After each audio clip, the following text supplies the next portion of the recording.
आऊज़ुबिल्लाहिमिनश्शैतानिर्रजीम बिस्मिल्लाहिर्रहमानिर्रहीम अस्सलाम वालेकुम बीकॉम पार्ट 2 स्टूडेंट्स। बेटा हमारा ब्रांच अकाउंटिंग के अंदर लास्ट टॉपिक जो हमने डिस्कस किया था वो क्वेश्चन नंबर 5 था और मैंने आपको क्वेश्चन नंबर 6 असाइनमेंट के तौर पे दिया था। होपफुली आप लोगों ने कर लिया होगा।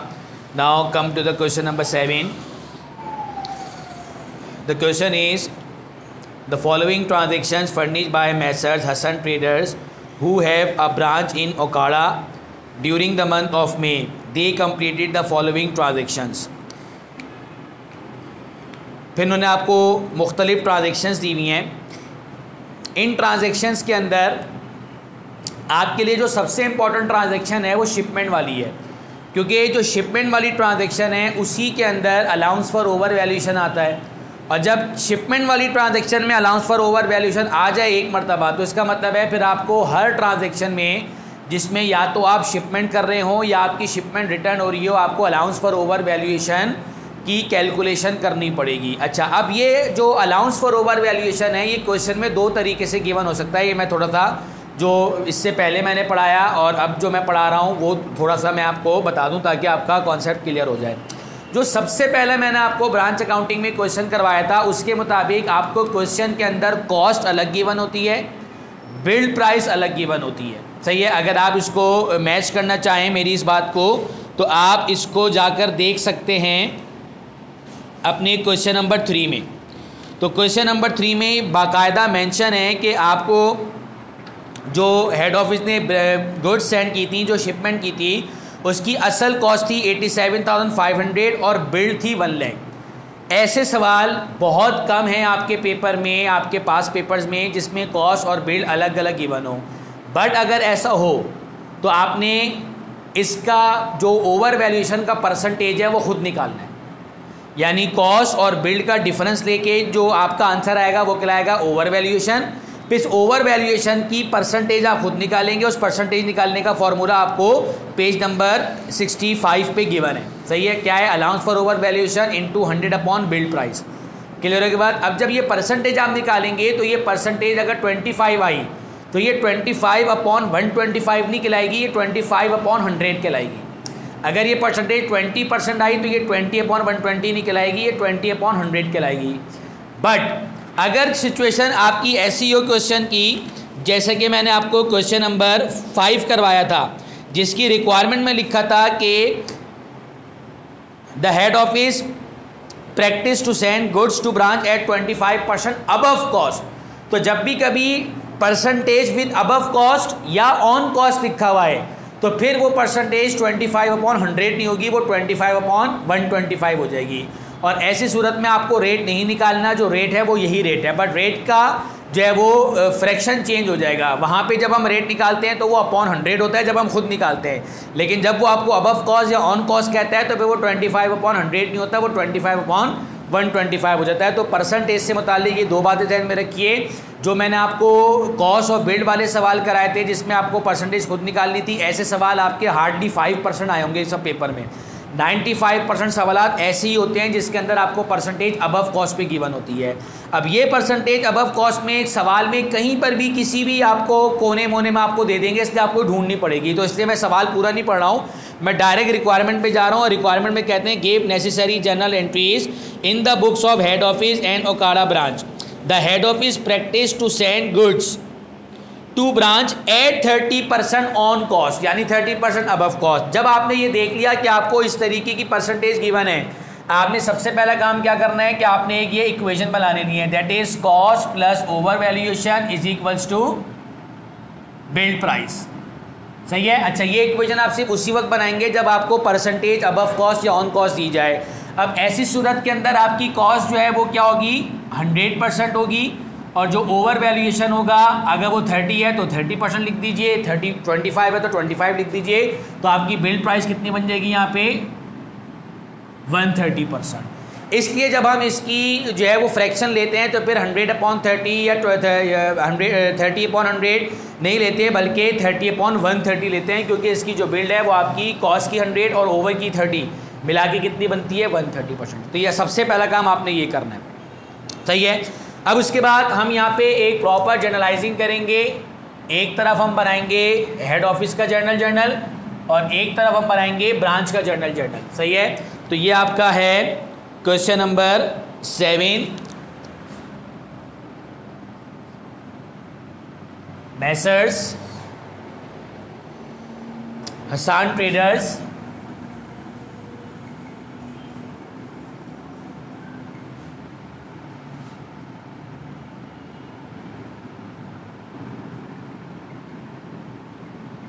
और ये है हमारा हेड ऑफिस जर्नल या हेड ऑफिस रजिस्टर, और ये है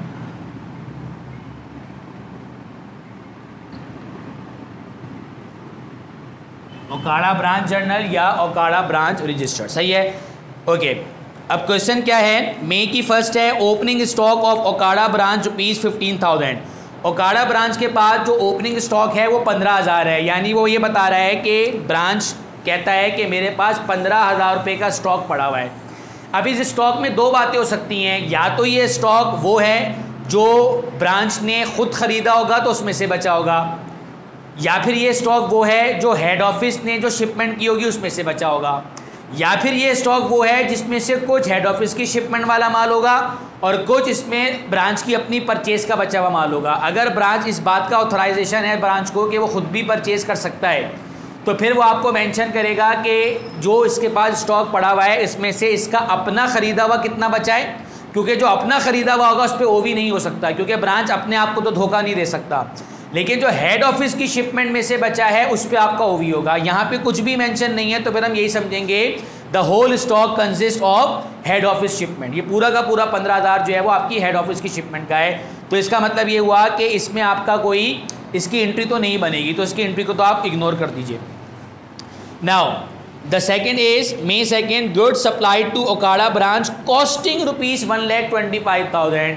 गुड सप्लाइड का मतलब या गुड सेंड का मतलब शिपमेंट। आपने शिपमेंट सेंड की ओकाड़ा ब्रांच को जिसकी कॉस्ट है 1,25,000। और ये बात मैंने आपको लास्ट क्लास में भी बताई थी कि जब ऐसी कंडीशन होगी तो मे बी वो आपको जो शिपमेंट भेजे उसकी बिल्ड प्राइस बताए, या मे बी वो आपको इसकी कॉस्ट प्राइस बताए। मैंने जो आपको लास्ट क्वेश्चन करवाया था क्वेश्चन 5 और जो क्वेश्चन 6 करने को दिया था उसमें शिपमेंट की बिल्ड प्राइस बताई थी, आज शिपमेंट की कॉस्ट प्राइस बताई है।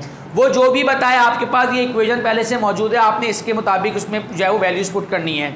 तो चूंकि इसने आपको आज जो है वो 1,25,000 कॉस्ट बताई है, इसलिए ये मैंने यहाँ पे 1,25,000 कॉस्ट की परसेंटेज के नीचे लिख दिया।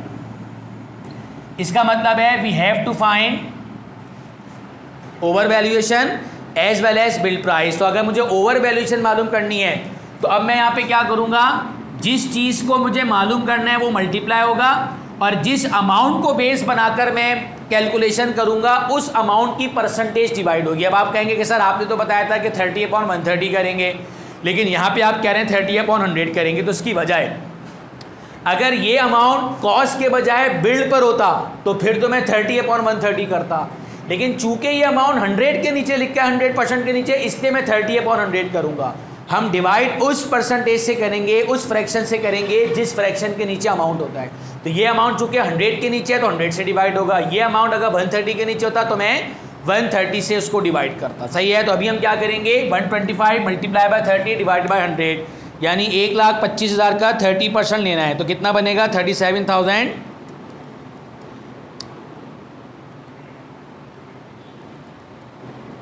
37,500। तो ये आपने जाके लिखा। तो इसका मतलब है कि अगर मैं इन दोनों को ऐड कर दूं तो ये बन जाएगी बिल्ड प्राइस। एक तरीका तो ये भी है कि आप इन दोनों को ऐड कर दें तो बिल्ड प्राइस आ जाएगी। एक तरीका ये है कि इसको मल्टीप्लाई करो 130 से और डिवाइड कर दो 100 से। अगेन 100 से क्यों डिवाइड करेंगे, क्योंकि मैं जब वैल्यू ये उठा रहा हूँ तो परसेंटेज भी इसी की डिवाइड होगी। अच्छा सर अब तो हमारे पास ये वाली वैल्यू भी आ गई, तो कोई बात नहीं, आप ये वाली वैल्यू उठा लो, मल्टीप्लाई आप इससे करोगे लेकिन फिर डिवाइड इससे करोगे। दोनों सूरतों में आंसर आपका यही आएगा, बल्कि 3 सूरतों में। इन दोनों को ऐड कर लो तो ये आंसर आएगा, इसको इससे मल्टीप्लाई करो और 100 से डिवाइड करो तब भी वही आंसर आएगा। अगर ये वाली वैल्यू उठाते हो तो इसको इससे मल्टीप्लाई करो लेकिन इससे डिवाइड करो, आंसर फिर भी यही आएगा। तो आप देख लीजिए, आप में से आपको जो भी इसमें से सूट करे आप उसको अप्लाई कर सकते हैं। मेरा ज़ाती ख्याल ये है कि आप इसको सिंपल प्लस कर दीजिए तो ये आपका आंसर आ गया 1,62,500।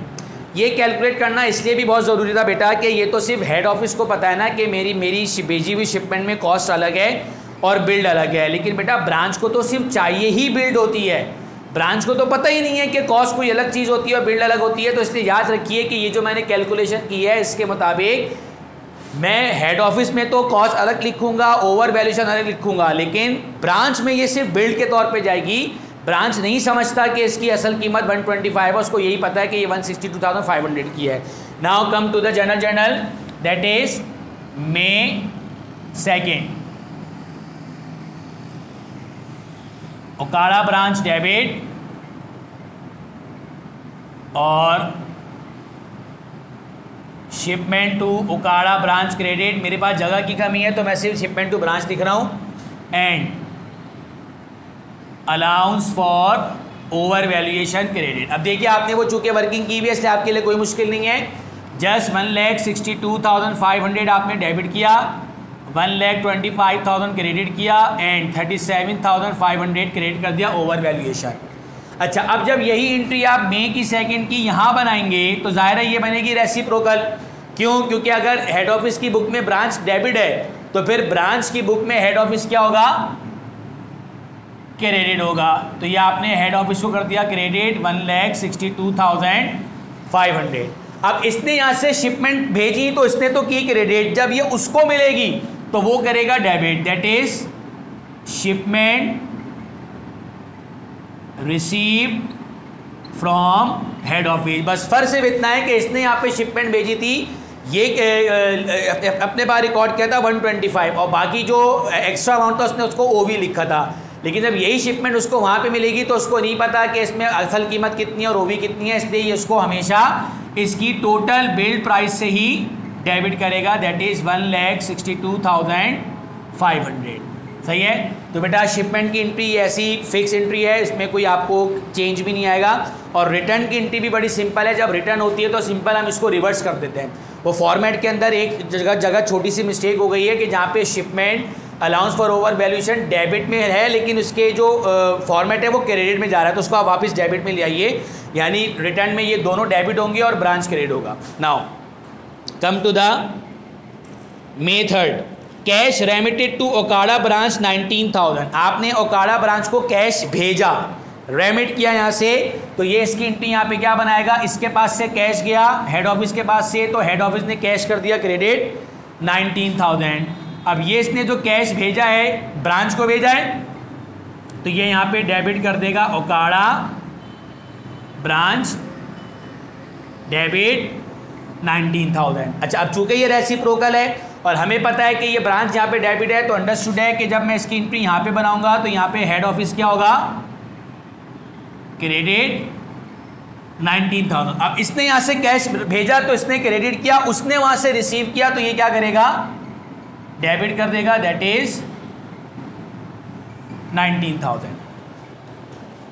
नेक्स्ट है another shipment supplied to Okara branch costing ₹85,000। एक और शिपमेंट भेजी ओकाड़ा ब्रांच को आपने, अगेन उसके पास ये ऑप्शन है कि वो जो अमाउंट बताए वो बिल्ड बताए या कॉस्ट बताए। ऐसा हो सकता है कि किसी एक शिपमेंट की कॉस्ट बताए तो आप कॉस्ट के हिसाब से वर्किंग कर लो, हो सकता है एक और शिपमेंट की बिल्ड बताए तो बिल्ड के हिसाब से वर्किंग कर लो। तो उसने अगेन कॉस्ट ही बताई है, कितनी है कॉस्ट? 85,000। इसका मतलब है हम दोबारा जाएंगे और कॉस्ट की परसेंटेज के नीचे लिखूंगा मैं 85,000। अगर ये 85,000 बिल्ड होती तो फिर मैं ये 85,000 यहाँ लिखता, और फिर जब मैं यहाँ लिखता तो डिवाइड फिर मैं 130 से करता। लेकिन अभी मैं 130 से क्यों नहीं करूँगा? क्योंकि ये जो मैं अमाउंट उठा रहा हूँ ये मैं 100% की उठा रहा हूँ, तो इसलिए डिवाइड भी 100 से होगा। क्लियर है बात? अच्छा, तो अब मुझे इसमें से ओवर वैल्यूएशन अलग करना है, that is 85,000 multiply by 30 divided by 100, 25,500। तो ये कितना आ जाएगा? 1,10,500।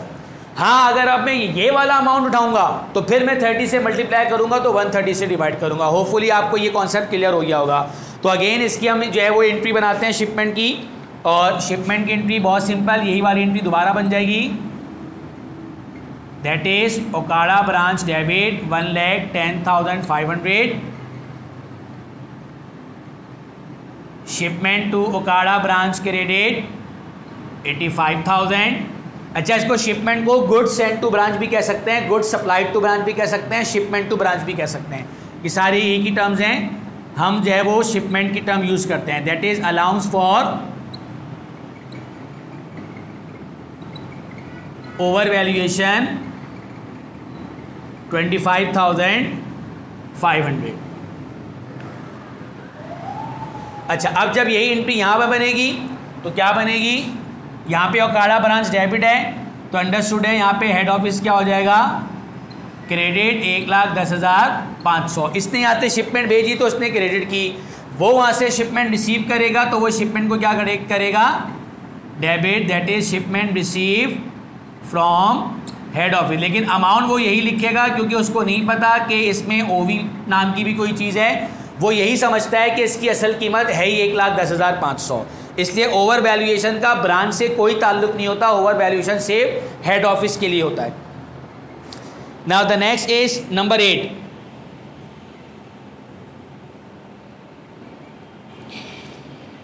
Return shipment to head office at billed ₹27,000। अब याद रखिए, रिटर्न हमेशा बिल्ड पर होगी। शिपमेंट जो हेड ऑफिस से ब्रांच को भेजी जाएगी उसकी मर्जी, वो उसकी कॉस्ट बताए या बिल्ड बताए, वो दोनों बता सकता है, क्योंकि ये हेड ऑफिस ब्रांच को भेज रहा है तो हेड ऑफिस को तो चूंकि पता है कि मेरी कॉस्ट अलग है और बिल्ड अलग है, वो तो क्वेश्चन में वो दोनों में से कोई भी एक टर्म यूज कर सकता है।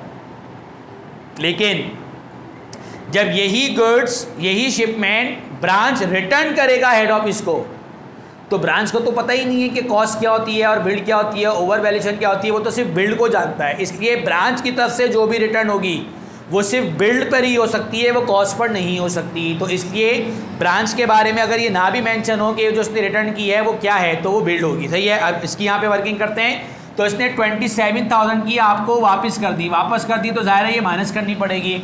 और ये 27,000 मैंने बिल्ड में क्यों जाके लिखे, क्योंकि ये बिल्ड प्राइस है। अब मुझे इस 27 में से ओवर वैल्यूएशन अलग करना है और कॉस्ट अलग करनी है। अब जाहिर है, अब जब मैं ओवर वैल्यूएशन अलग करूंगा तो मैं 30/100 नहीं करूंगा, अब मैं 38 अमाउंट लूँगा और 30/130 करूंगा। क्यों? क्योंकि ये जो अमाउंट है ये 130 के नीचे है। अगर ये अमाउंट कॉस्ट के नीचे होता तो फिर मैं 100 से डिवाइड करता। तो सिंपल, अब आप क्या करेंगे, 27,000 मल्टीप्लाई बाय 30 डिवाइडेड बाय 130। तो ये आपका आंसर आ रहा है 6231। यानी ये पॉइंट में भी आपका आंसर आ सकता है, तो कोई फ़र्क नहीं पड़ता, पॉइंट में आता है तो हम पॉइंट में लिख देंगे। तो 6231 ये हो गया आपका ओवर वैल्यूएशन। तो अगर आप इसमें से 27,000 माइनस कर दें तो ये आ जाएगा 20769। और ये मैं माइनस में इसलिए लिख रहा हूँ क्योंकि ये रिटर्न है। अच्छा, एक तरीका और है, आप इसी वैल्यू को दोबारा लीजिए, 100 से मल्टीप्लाई कीजिए, 130 से डिवाइड कर दीजिए। और अगर आप ये वाली वैल्यू लेना चाह रहे हैं तो फिर आप ये वाली वैल्यू लीजिए, 100 से मल्टीप्लाई कीजिए, फिर 30 से डिवाइड कर दीजिए, आंसर आपका ये आ जाएगा। अच्छा, रिटर्न की एंट्री बहुत सिंपल है। जो आपने शिपमेंट की एंट्री बनाई थी उसी को आप क्या कर देंगे, रिवर्स कर देंगे। यानी ये अपनी वाली एंट्री को रिवर्स कर देगा। ट्रांजैक्शन है मई की 8, ये देखिए, shipment to branch debit 20769, allowance for over valuation debit 6231 and ये डेबिट में क्रेडिट में आ जाएगा ओकाड़ा ब्रांच 27,000। और ये अपनी वाली एंट्री को रिवर्स कर देगा, यानी हेड ऑफिस डेबिट में आ जाएगा और शिपमेंट रिसीव या shipment from head office credit में चला जाएगा। और ये डायरेक्ट बन जाएगी 27,000 से, क्योंकि इसको ओवर वैल्यूएशन के बारे में कुछ नहीं मालूम। क्लियर है बात। इसके बाद है number 10, head office credit sale 72,000 and Okara branch cash cell 28,000। यानी दोनों ने अपनी अपनी सेल बताई है, दोनों की सेल का एक दूसरे से कोई ताल्लुक नहीं है, तो फिर ये रेसिप्रोकल नहीं है, ये आपकी सिंपल एंट्री है। तो हेड ऑफिस की रजिस्टर में जब इसकी एंट्री बनाएंगे तो इसकी चूंकि क्रेडिट सेल है तो ये आ जाएगा account receivable debit sales credit. कितने की सेल की है इन्होंने, हेड ऑफिस ने 72,000 की, और कैश सेल की है ओकाड़ा ब्रांच ने 28,000 की। तो ये आपने एंट्री बना देगा कैश की,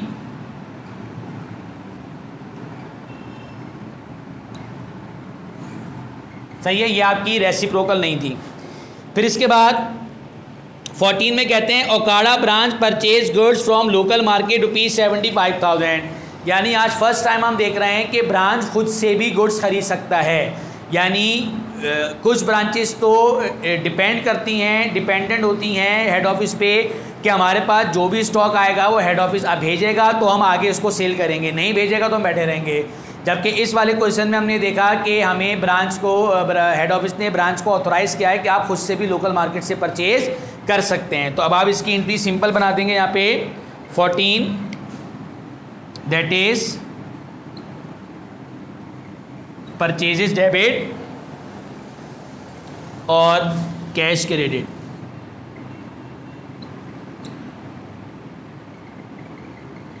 $75,000। इसके बाद कहते हैं operating expenses incurred by Okara branch and paid by head office 13,750।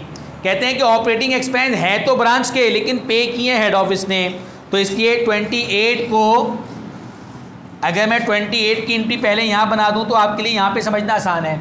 चूँकि पेमेंट हेड ऑफिस ने की है तो हेड ऑफिस के पास से कैश गया, तो इसलिए हेड ऑफिस ने कर दिया कैश को क्रेडिट बाय 13,750। सही है, लेकिन ये पेमेंट की किसके लिए है, ये ब्रांच के लिए की है, तो इसलिए यहाँ पे डेबिट क्या हो जाएगा, ओकाड़ा ब्रांच 13,750। अच्छा, अब ये यहाँ पे ओकाड़ा ब्रांच डेबिट है तो जाहिर है यहाँ पे हेड ऑफिस क्या हो जाएगा, क्रेडिट 13,750। लेकिन ये हेड ऑफिस क्रेडिट क्यों है, क्योंकि ये ब्रांच का एक्सपेंस था जो कि हेड ऑफिस ने पे किया था। तो अब ये मत समझिएगा कि मैंने यहाँ पे कैश क्रेडिट किया तो वहाँ डेबिट होगा। वहाँ कैश तब डेबिट होगा जब ये कैश ये इसको वहाँ भेज रहा हो। ये कैश तो बेशक पे कर रहा है लेकिन इसके एक्सपेंस के लिए कर रहा है, तो इसलिए इसके डेबिट में क्या आएगा, ऑपरेटिंग एक्सपेंस 13,750। फिर कहते हैं Okara branch reported to head office net income of ₹57,000। Okara branch ने रिपोर्ट किया हेड ऑफिस को कि उनको इनकम हुई है 57,000 की। तो ये आप इसकी एंट्री बना देंगे May 31 की। अच्छा, ये वाली जो चंद एंट्री थे शिपमेंट की, रिटर्न की और नेट प्रॉफिट और नेट लॉस की, ये 3-4 चंद फिक्स एंट्री हैं जिसका पैटर्न भी मैंने दिया हुआ है, आप चाहें तो वहाँ से जाके याद भी कर सकते हैं। तो क्या एंट्री बनेगी इसकी, expense and revenue summary debit and head office credit. कितना अमाउंट है, अच्छा अब यहाँ पे हेड ऑफिस क्रेडिट है तो अंडरस्टूड है कि जब आप इसकी एंट्री यहाँ बनाएंगे तो आप यहाँ पे ओकाड़ा ब्रांच को डेबिट करेंगे बाय 57,000 और क्रेडिट कर देंगे प्रॉफिट एंड लॉस अकाउंट। और अगर ये नेट इनकम नहीं होती, नेट लॉस होता, तो ऑब्वियसली फिर आप इसकी रिवर्स एंट्री बनाते।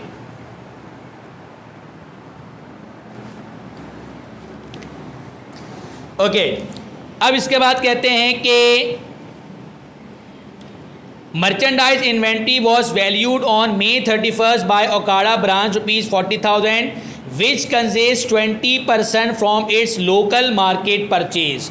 तो बेटा आज की क्लास को हम फिलहाल यहीं पर ही जो है वो स्टॉप करते हैं। ये मैंने आपको पूरी जो है वो एंट्रीज़ बनवा दी हैं, बट चूँकि अभी इसमें हमने आगे एडजस्टिंग एंट्री, क्लोजिंग एंट्री और फिर अलाउंस फॉर ओवर वैल्यूएशन की पूरी एडजस्टमेंट देखनी है, तो इंशाल्लाह इसको अब हम नेक्स्ट क्लास में कंटिन्यू करेंगे। इसको आप कॉपी कीजिए, इंशाल्लाह नेक्स्ट क्लास में आपके साथ फिर हाजिर होते हैं और इस सवाल को हम यहीं से कंटिन्यू करेंगे। ठीक है बेटा, अल्लाह हाफिज़।